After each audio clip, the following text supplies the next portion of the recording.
all last week. I love the mindset of our team. Like I said, we went there to win the game. I really felt we were a better team that night, and I still feel that way after watching the film. Just a couple plays short. Like I said in my press conference after, I wish we could have put our offense in better position to make some plays, especially on the 8-yard line down there. We had a chance to score. Really proud of our defense. For our defense to hold them to 26 points below their season average. First time in 34 games they didn't score 30 points. Dominated the run. Think about this, 6 yards rushing, tied for the lowest rushing yards in school history. And they've had some great football teams here that have gone there. And that's you got to give the credit to our players and give the credit to our defensive coaches for holding them to 6-yard rushing. I thought that was a phenomenal deal and shows that we are physically tough here at LSU. 4 of 13 on third down, 30%. They were first in the country. I just thought our defense whooped their offense's butt. I thought they did a great job. And Damone Clark and Neil Farrell played an outstanding job. But give the credit to our coaches. They fought hard. On special teams, we called it the St. Paul's, man. They practice all week. Jack and Avery practice it.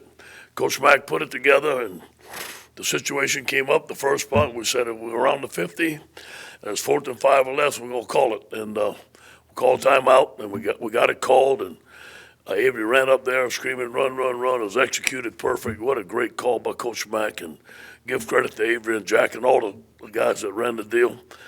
It was a great play, and it was fun to see it, and it was fun to see us put in a position to score. On offense, we got work to do. You know, Ty Davis had 100 yards rushing. I really liked the way he ran the football, but we just couldn't get a steady pace ahead of the change. We fall behind the change, and their pass rush was too much for us at times, and we just didn't have a good enough plan. And this week we're going to let Max start, but we're going to put in Garett. Garett's going to get some plays. I already talked to him, and we're going to let the best man win. And, it's time to let Garett play. He's a great quarterback.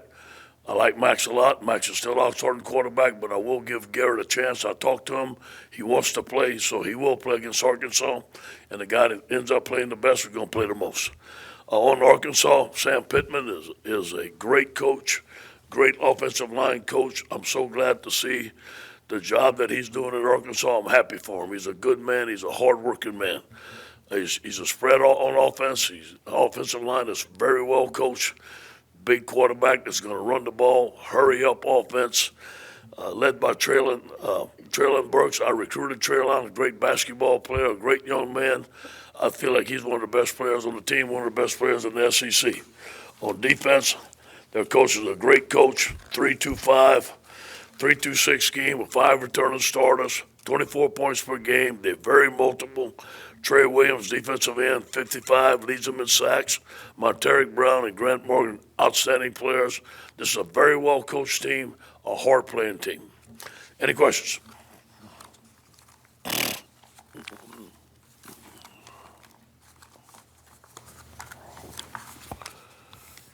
Ed, good morning. Sorry, I'm losing my voice. With Garett and Max, you kind of mean like they'll split reps in practice and that kind of thing? Yeah. Or in the game, they'll kind of both share time and then one will take over at some point? Both. They'll split reps in practice, and we're going to play both Max and Garett. Max is going to start, but I'm going to give Garett significant snaps at the beginning of the game, and then we'll see how it goes. Hey, Coach, after 9 games this year, do you feel like offensively you don't have an identity or things you can hang your hat on, or how do you look at your offense? Yeah, it sort of looks like that, to be honest with you. I wish we had more of an identity of what we're doing. Things break down. Obviously, I thought our run game came alive against Florida. Our protection, we're still having problems in our protections. We're still not efficient on third down. That's more or less some play calling, more or less some execution. Hey, Coach, up here to your left. Obviously, you kind of alluded to it in your opening statement about being encouraged about the way you played. Yeah. Obviously, raising the level for Alabama is one thing. How confident are you that they can carry this into the remainder of the schedule? I feel good about it. I feel good about the mindset of the team. Tommy and Moffitt, we always work out on Monday morning. The team was great this morning. You know, I told them, hey, you play like this, we may win the rest of our games and go to a bowl, and they deserve that. But we got to take it one at a time. Arkansas is a very good team. They have a very good record. But I think this team's going to finish strong. I see a lot of fight in them. I see a lot of guys getting opportunity, like Sony Fanu is getting opportunity, wanting to playing their butts off. There's a lot of older guys, Neil Farrell. They came back to have a good year, and this means a lot. Not only the record, but these guys are playing to go to the NFL. And they want to have a good showing. Ed, how much will the Max and Garett split be the theme going forward for the quarterback situation? Yeah, it'll be 50-50 in practice. We'll let them split it, and we haven't decided. Jake and I talked about it this morning. We haven't decided exactly how we're going to do it in the game. It may be first quarter, second quarter, maybe a couple series. This series, it all depends how practice goes, depends how the game plan is. But That'll go beyond Arkansas? we'll see. We'll see. If Max plays better than Garett, he's going to be the starter. If Garett plays better than Max, he's going to be the starter. We'll let him battle it out. Hey, Coach. Is blitzing, as much as you did in the Alabama game, is that going to continue to be a part of the game plan? And was having a lot of starters out of the secondary kind of the reason for that? It was a combination of both. We felt that we weren't playing the run very well in our base 4-3 defense, so we wanted to give them different looks. What we did, we stemmed out of a 3-4 look a lot of times, which gave them problems. They weren't ready for it. We're going to continue to do that. We're going to continue to expound on our blitz package and see where it takes us. But it is good. It's a combination of both. You know, we have a package that we show a bare front, but we drop 8, which is good with a 3-man rush. And we have one we're playing zero coverage. We never played zero coverage since I've been the head coach here. And it was a reason for the sack fumble at the end. It worked very well. Now you're gambling. You're playing zero coverage. One busted coverage is a touchdown. But yes, we're going to continue to do it. Ed, you talked last week, I believe, about Garett has he had the opportunity to redshirt or the opportunity to play more. In the discussion, just talk about the discussions with him to go forward with this plan. How much he's eager to try to play, because he could end up burning the whole year. Yeah, obviously. he was mad. He didn't play. And I talked to his father, Doug, who I respect a lot, and we had talked on Thursday. They had to be snaps where they were significant, and that if we put him in, he's going to play the rest of the year.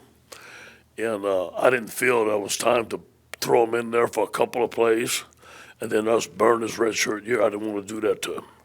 And he came in the office yesterday and was adamant about playing. His father called Jake and said, listen, hey, here's the plan. He wants to play. Let him play. So that's what we're doing. So obviously, it looks like right now he may not redshirt. It all depends how the game goes, but that's his choice, and that's what he wants to do. Coach, could you go over the 2 4th-down plays late in the game on the goal line, and then the one to Besh, like looking at the film and what you went over with Max? And some people say Max holds the ball a little too long, but all the hits he's taken too, is that causing him to be a little quick with the passes?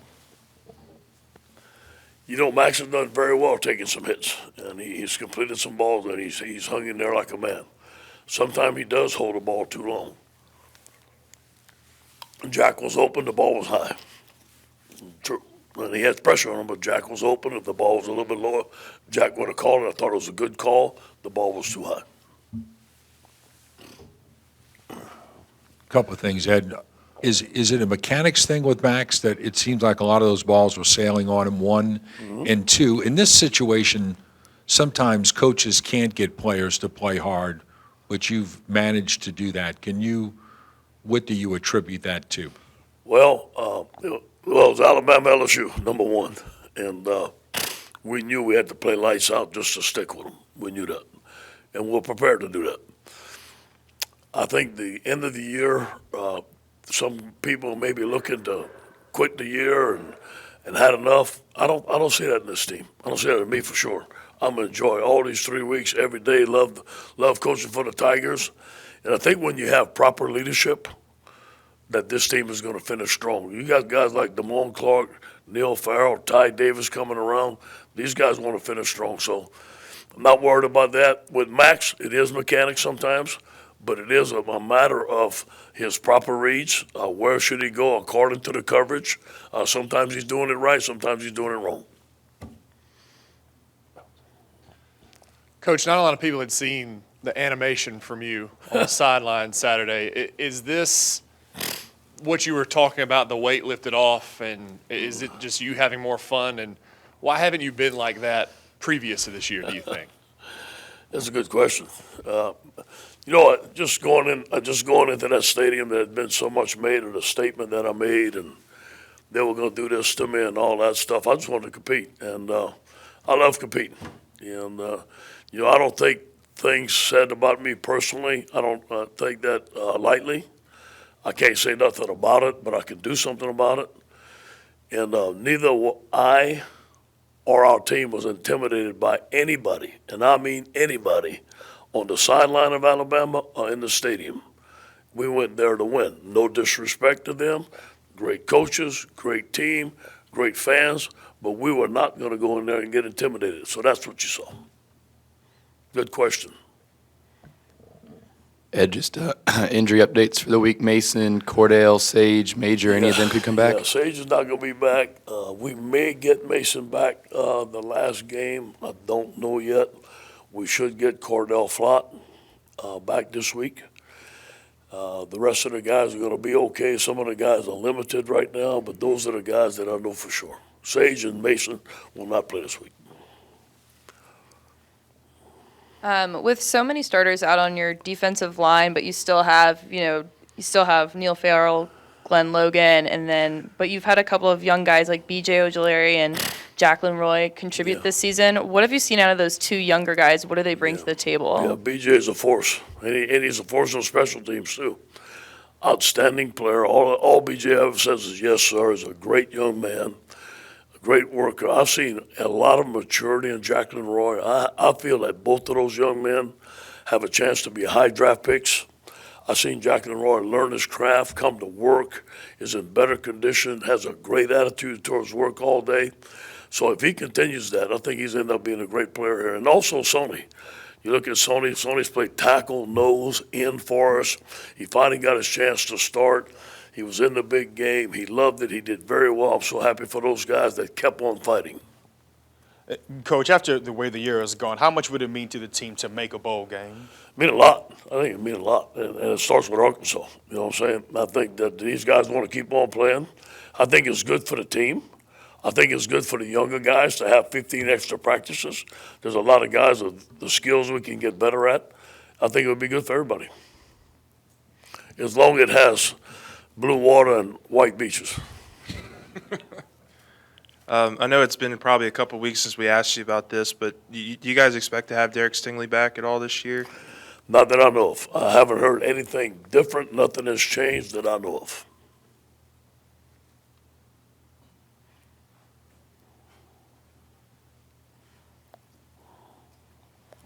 Coach, Kayshon Boutte been out of the lineup for a while, but do you feel like you're still kind of trying to make up for his absence in terms of explosive plays? Yeah, he's a dominant player. It's hard to replace that guy. Not that the other guys are not as good. They just haven't come as fast as Kayshon has. Kayshon's a dominant player. He's just like those guys who just went to the NFL. He's a first-round pick. He's a great route runner, speed, strong hands. We haven't replaced him, no doubt. But we have some young guys that I think eventually are going to be as good. Ed, I know you started your coaching career basically at Arkansas as an assistant strength coach 35 years ago. Yeah. Could you have imagined back then, what were you hoping that your career would be? And it could, obviously, I'm sure you're just looking for a foot in the door, right, at that point. Could you have imagined what this journey would be like, good and bad, throughout your career? Think about this. I went there. I made $25 every 2 weeks.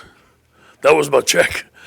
I lived in the dormitory, and I remember going, man, you get to eat, so I can go and eat. And then I walked there on Saturday morning, and I saw something white, a big bowl of white stuff.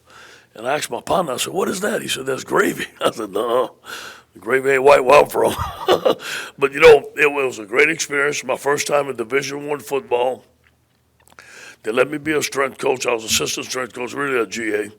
Then Coach Hatfield brought me on the field. I worked with Coach Hatfield and Coach Goldsmith. And then they taught me how to break down film. I was always there early in the morning. I worked with Coach Hatfield on special teams. It was a wonderful experience. And that experience at Arkansas got me to be a G at Miami because those guys knew Coach Johnson in Tuberville. So it was a great connection. It was a great springboard. No, I never dreamed all this stuff was happening. I'm very thankful, and I loved Arkansas. I really have. Dean Weber hired me there. He's still a good friend of mine. Coach Hatfield will come have breakfast with me when we go up there. I made a lot of great friends. It's a great place. Coach, assuming you guys become bowl eligible, these guys that are out for the year but not serious injuries, Yeah. these lingering things, will any of them be healthy for the bowl? Hopefully. We haven't gone that far, but I think Mason Smith is a guy that maybe the last game he's going to be healthy. I think there's a couple of guys that could be. I don't think Kayshawn will be, nothing like that, or Elias, or I don't expect Derrick to be there. But maybe a couple of other guys will get healthy. We haven't been that far. We haven't gone that far. Everybody good? All right, thank you, guys. Have a good day. Go Tigers.